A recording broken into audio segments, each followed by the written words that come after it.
container ship can look like the calmest thing on Earth, until you realize it's carrying the fragile piece of the modern world. One signature on a tariff list can turn that floating city into a stranded monument. And the scariest part is this.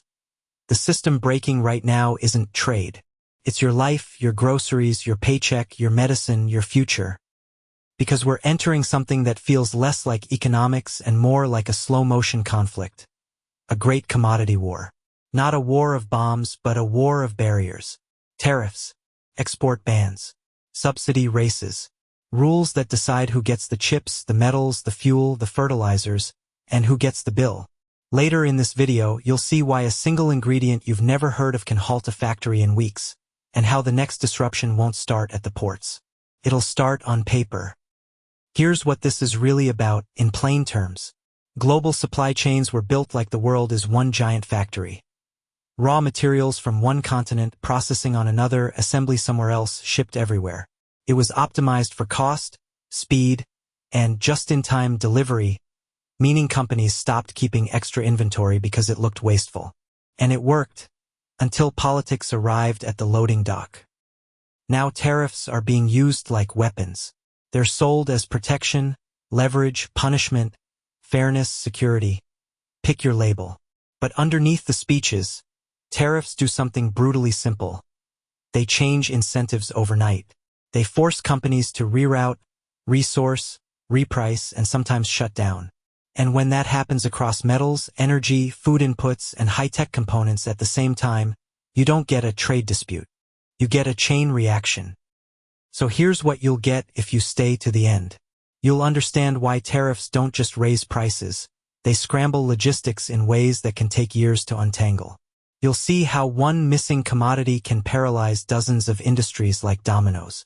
You'll learn the hidden reason moving production back home is harder than politicians admit. And you'll walk away with a simple mental model for predicting what gets scarce next, before the headlines catch up. But let's start where most people start, with a myth. The myth is that tariffs are a clean tax. You add, say, 10% at the border and prices go up about 10%. Annoying but manageable. That's not how the real world behaves, because supply chains aren't straight lines. They're webs. And when you tug one strand, the whole web shifts, sometimes violently. Imagine a factory that makes refrigerators. It doesn't just need steel. It needs steel of a certain grade from a qualified supplier, shipped on a schedule, cut by machines designed for specific thickness, with coatings that handle corrosion, plus compressors, wiring harnesses, plastic resins, sensors, packaging, foam insulation, and a dozen adhesives. Some of those inputs might be sourced through 3 countries before they ever reach the assembly line. Now add tariffs, and suddenly your steel is not just steel. It's a list of tariff codes, exemptions, quotas, anti-dumping rules, and compliance paperwork. The factory isn't just building refrigerators anymore. It's also fighting a bureaucracy that moves slower than manufacturing. And here's where it gets strange. The first visible symptom of a tariff war is rarely a shortage. It's confusion. Orders get paused. Shipments get stuck. Suppliers hesitate to quote prices because they don't know what the landed cost will be next month. Banks and insurers adjust risk models. Freight routes get reshuffled. A product that used to move like water now moves like molasses. This is the dangerous part. When confusion spreads, companies overreact. They hoard. They double order. They book extra containers, just in case. That creates phantom demand. Inventories swell in the wrong places, while the right parts vanish. And then the headlines scream shortage, even though the planet might still have plenty of the raw material. The simply trapped behind friction. If you've ever felt like prices jumped for no clear reason, or that the store had the wrong brands, or that delivery times got weirdly unpredictable, you've already tasted this reality. But that was a preview. Commodity wars scale. They don't stay polite. Now, to understand why this keeps happening, you need to see the supply chain the way executives see it, as time. Every input has a lead time, weeks or months between ordering and delivery. Every step has switching costs, how hard it is to replace one supplier with another. Tariffs don't just add cost. They add time and risk. And time and risk are what break systems. So let's rewind to the turning point most people don't connect to tariffs. The moment companies discovered they were too efficient. For decades, just-in-time was treated like a religion. Inventory was called dead money. Warehouses were minimized. Suppliers were consolidated. And if something went wrong, the assumption was simple. The market will fix it. Someone else will sell you the part. Another ship will arrive. Another factory will ramp up. But tariffs punish that assumption. Because markets fix things when rules are stable. Tariffs are the opposite of stable. They can appear quickly. They can target specific categories. They can be retaliatory. They can be selective. They can be changed with a press conference. That means companies can't rely on the old logic of optimization. They have to rely on resilience. And resilience is more expensive. But here's what nobody tells you. Resilience isn't just pay a little more. Resilience is redesigning the whole machine while it's still running. Picture a mid-sized manufacturer that buys a specialized motor. That motor comes from a supplier that has spent 5 years meeting quality standards, passing audits, setting up testing protocols, tuning tolerances. The motor is embedded in the product's certification. Change it, and you may have to recertify the entire product. That could take months. In some industries, it could take years. Now introduce a tariff that makes that motor 25% more expensive. On paper, switching suppliers looks easy. In reality, switching suppliers can be like performing surgery on yourself while sprinting. So what does the manufacturer do? They delay. They absorb some cost. They pass some cost to you. They negotiate. They search for loopholes. They move final assembly to a different country. They relabel. They reroute through intermediaries.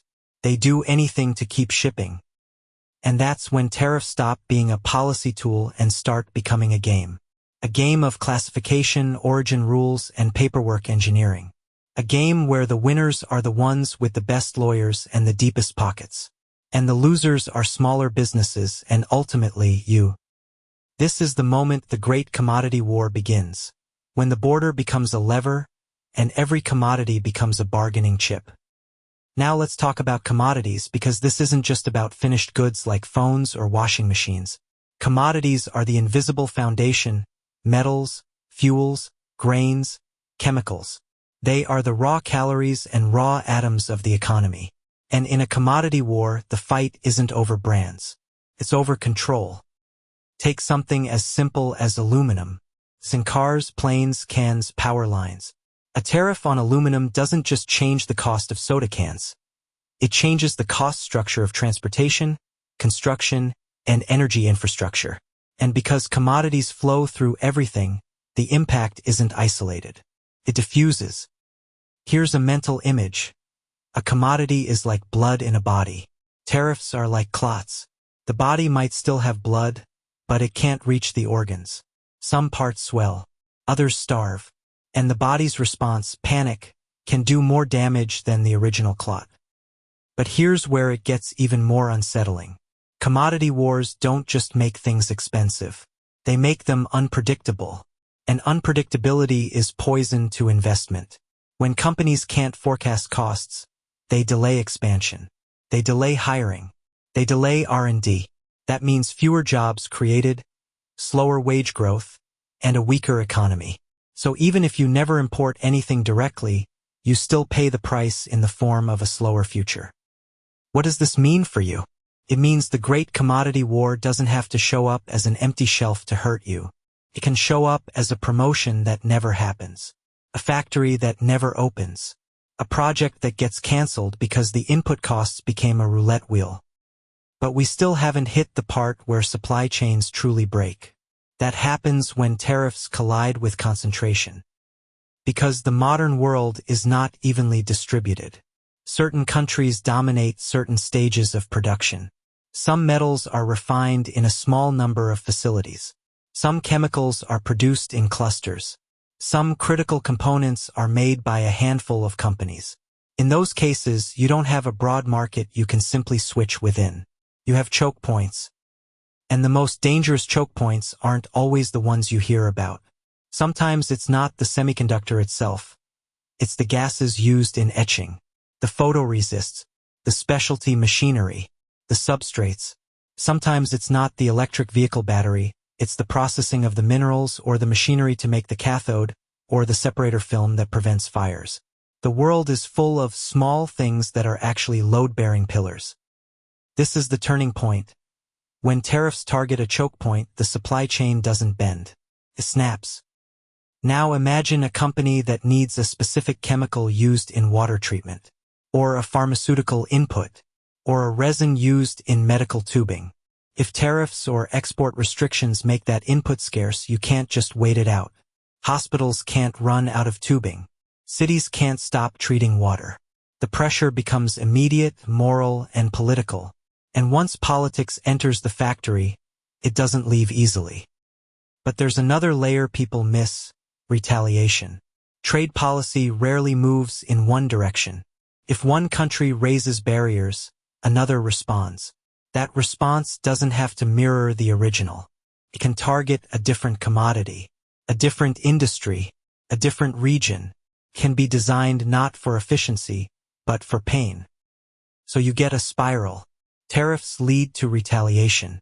Retaliation leads to more tariffs. Companies respond by shifting supply chains. Those shifts create winners and losers. The losers demand protection. Politicians respond with more barriers. And suddenly what began as a temporary measure becomes the new normal. Ask yourself this: if you were running a business, would you build a factory in a world where your key inputs could be taxed, restricted, or politicized overnight? Or would you build redundancy? Would you hoard? Would you move production closer to home even if it costs more? That's the psychological core of the great commodity war. It changes how people behave. And behavior is what reshapes the economy. Now let's step into a story, because the best way to understand this is to watch it happen to someone. Picture a purchasing manager named Elena. Her job is not glamorous. She doesn't give speeches. She doesn't trend online. But she is the nervous system of her company. She sources parts for industrial equipment: pumps, valves, motors, control boards. Her factory employs 600 people. Their customers include utilities and manufacturers. If her factory stops, other factories stop. For years, Elena's world was stable. Suppliers in several countries. Contracts negotiated annually. Prices move a little but not wildly. Chip arrive en schedule. Then tariffs arrive. At first, it looks like a spreadsheet problem. A 10% tariff here, a 25% tariff there. Elena recalculates. She calls suppliers. She asks if they can split invoices, reclassify products, ship from different ports. She hears the same phrase again and again: "We're reviewing." Everyone is reviewing. Then a supplier emails new terms, shorter validity on quotes, no guaranteed delivery dates, payment upfront. Elena feels something shift in her stomach. When suppliers demand payment upfront, they're telling you they don't trust the future. Weeks later, one shipment gets held. Paperwork mismatch. Rule of origin question. Elena's production schedule is suddenly a bet. She starts expediting air freight, an emergency tactic that costs 5 times more. Her CFO panics. Her CEO demands answers. Elena doesn't have them, because the problem isn't one shipment. It's the system. And then comes the moment she'll remember forever. A line goes down because of a part that costs less than a family dinner. One missing connector halts a machine worth hundreds of thousands. Hundreds of workers stand around. The factory is burning money by the minute. Customers call. Deadlines slip.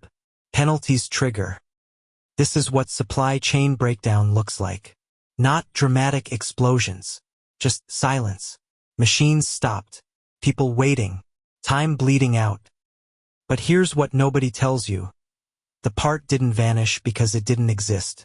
It vanished because it got stuck in the maze created by tariffs and counter-tariffs, paperwork and compliance, delays and fear. Perfect storm of friction. Now scale Elena's story across thousands of companies, across industries, across commodities. That's the great commodity war. Now, you might be thinking, fine, Then just make it at home. Bring production back.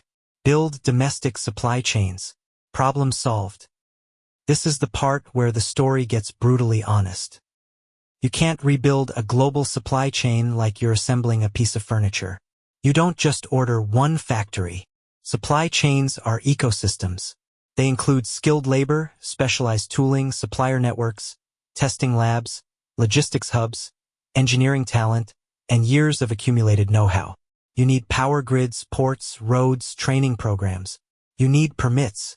You need time. And time is the one resource tariffs never give you. Even if a country decides to reshore production, it often discovers a painful truth. Some parts of the chain were outsourced not just for cheap labor, but because the capability moved. Skills moved. Equipment moved. Whole industries clustered elsewhere because it made sense at the time. And clusters are hard to replicate. Think of it like trying to move a rainforest. You can plant trees, but you can't instantly recreate the soil, the insects, the microclimates, the decades of invisible growth that make it stable. Supply chains are industrial rainforests. So what happens instead of a clean reshoring? A messy reconfiguration. Companies adopt a strategy that sounds comforting but hides complexity. China plus one, friendshoring, nearshoring, multi-sourcing. They spread risk across more countries. That can be smart, but it also creates new vulnerabilities. Because every additional supplier means new contracts, new quality systems, new compliance issues, new shipping lanes. Complexity rises, costs rise, and when a crisis hits, complex systems fail in non-obvious ways. This is the dangerous part. Resilience can make the system more complicated, and complication can create new failure points. Now let's talk about the commodities at the center of the war, because they're not chosen randomly. In every era, certain commodities determine power. In the past, it was spices, sugar, oil. Today, it's a cocktail: energy, food inputs like fertilizers, industrial metals, and technology-linked materials. Energy is obvious. Without energy, factories shut down. Logistics stops. Fertilizer production collapses. Everything that moves or heats or powers becomes expensive.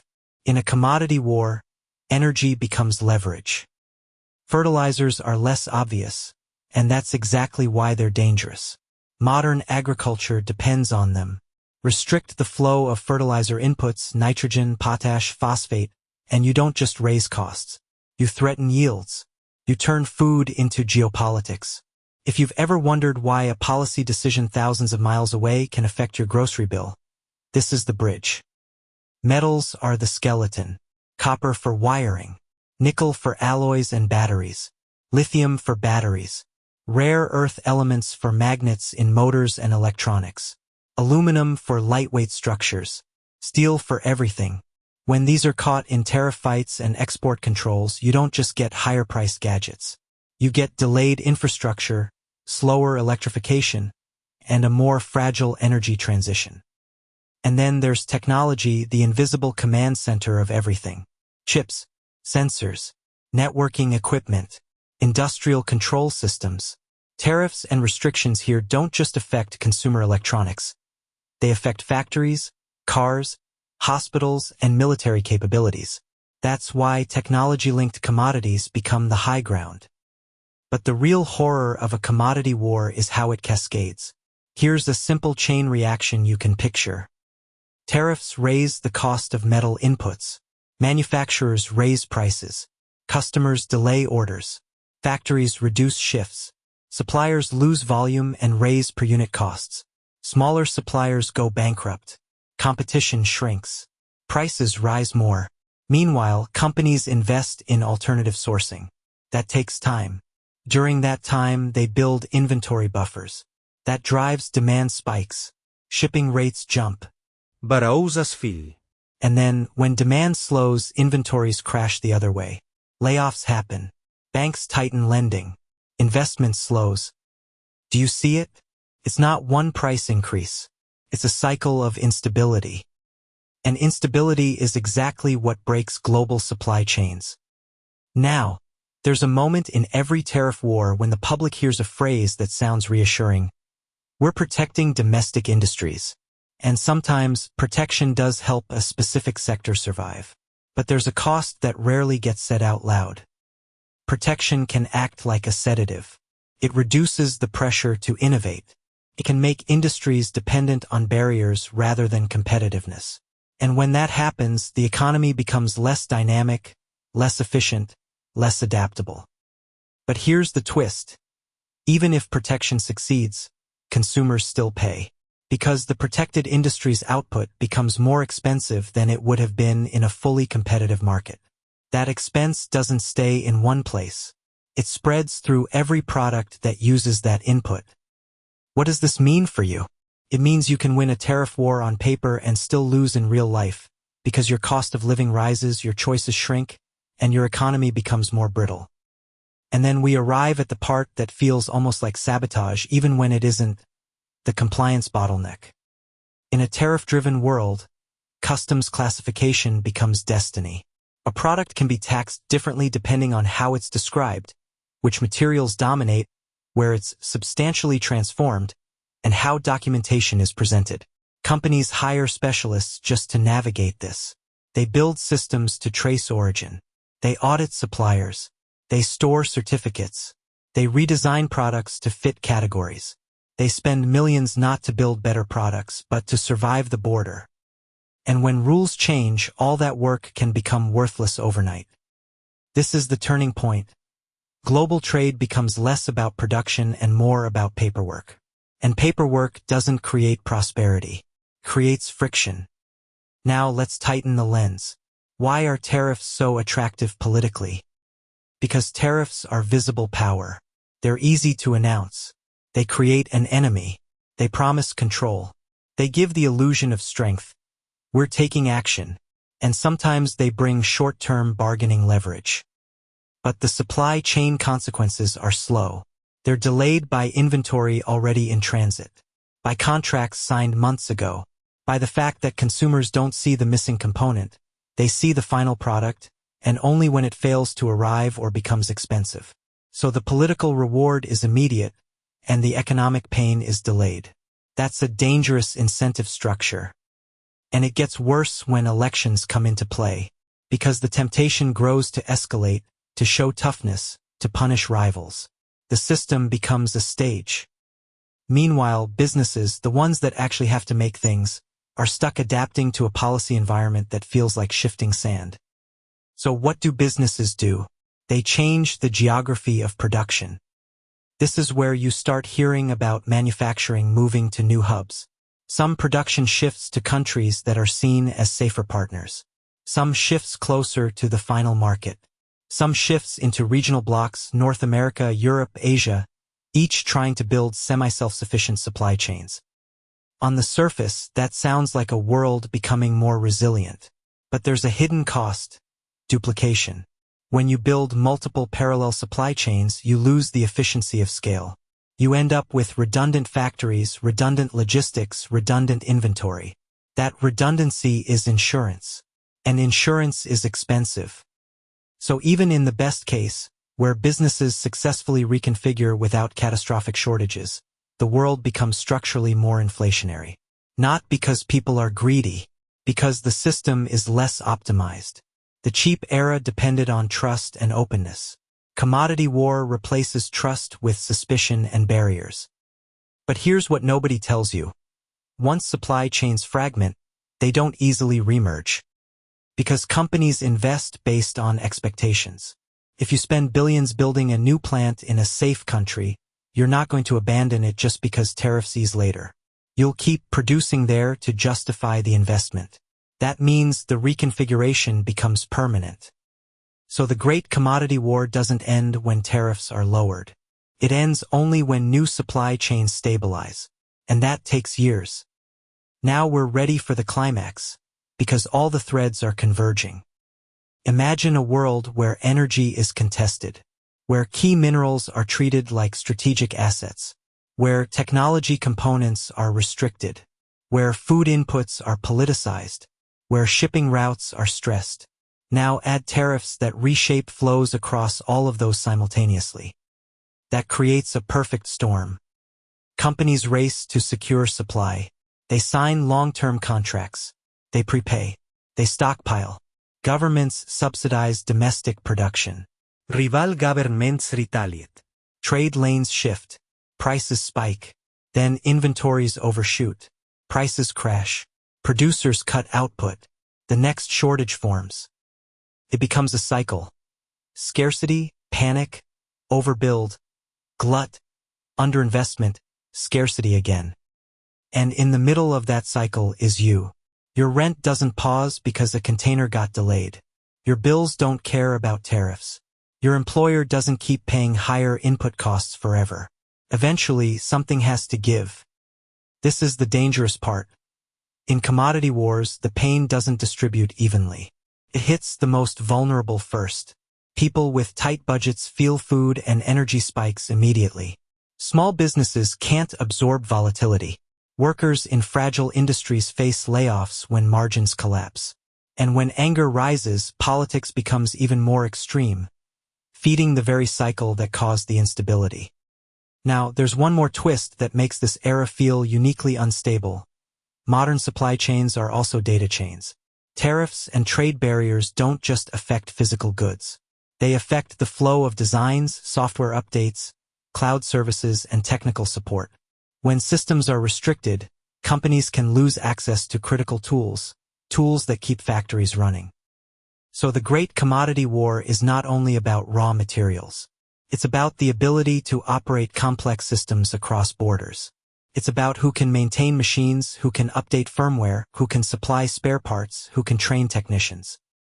And that's why the consequences can be sudden. A factory can keep running on existing inputs until a sensor fails, until a spare part is needed, until a software license expires, and then it stops. The fragility is hidden until it isn't. So what can you do with this?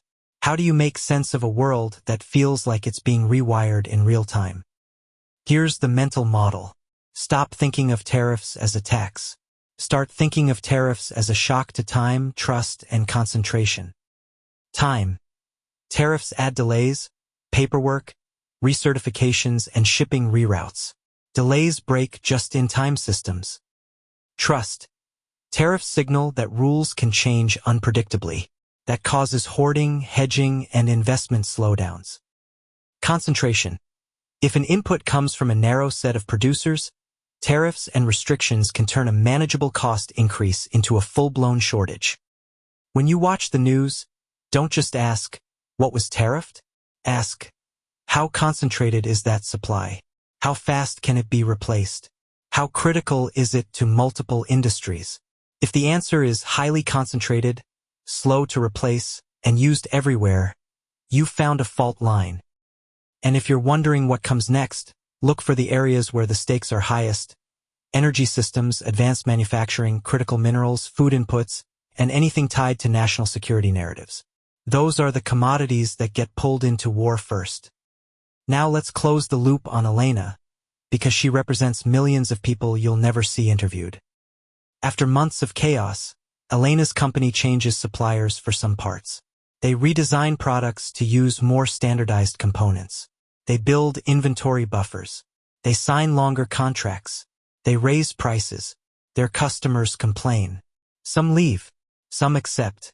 The company survives, but it becomes different, less efficient, more cautious, more conservative. And Elena becomes different, too. She stops trusting the old world where the cheapest supplier wins. She starts ranking suppliers by stability. She asks questions she never had to ask before.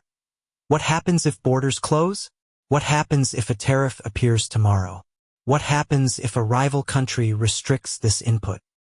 Her job turns into risk management, and that's the new normal. This is the core lesson of the Great Commodity War.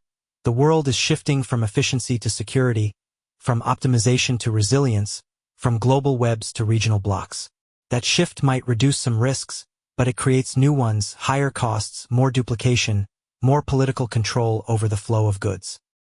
And yes, it can make certain industries stronger at home, but it can also make your daily life more expensive, more volatile, and more dependent on political decisions you can't control. So the next time you hear tariff and it sounds like distant policy talk, remember what it really is. A lever that can move factories, jobs, prices, and power. It's a quiet weapon in a world that runs on invisible flows. If this opened your eyes, stay with us, because this story isn't over yet. The Great Commodity War is not a single headline. It's the new environment. And the people who understand the system first are the ones who don't get blindsided when the shelves look normal, but the future quietly gets more expensive. So tell me in the comments, what's the one thing you've noticed getting harder to buy, slower to ship, or suddenly more expensive? And if you want more deep dives into the hidden mechanics shaping your money and your future, subscribe, because the next disruption won't announce itself. It'll arrive like a delay, and then become your reality.